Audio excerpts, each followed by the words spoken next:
When I pulled that trigger, I knew my body was dying. I felt the blood rushing through my lungs.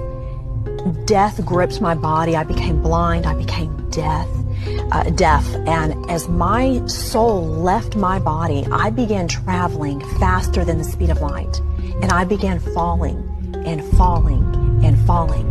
And all of a sudden, this explosion happened on the inside of me. It was as if there was like a sulfuric type acid burn that consumed me in every way. It was so hideous and terrifying. There are no words to describe the level of pain and the type of burn that I was experiencing. What was it? It was hell. In a place where there was peace. I was in a place of total torment. Were you terrified? I had become fear. Oh, you've become fear. I had become a being of fear. You know, the Bible describes that death is the absence of God. Yeah. And so in the absence of God, in the absence of anything good, your soul actually transforms into a being of fear, which is the opposite of love.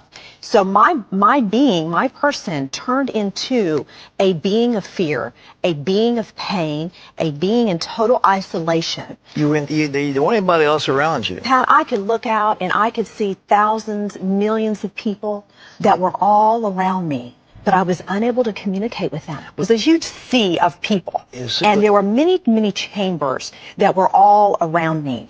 And all of the people that were there were in the same formless being, screaming out in agony and total terror in a hideous scream. Then there was no end to it, Pat.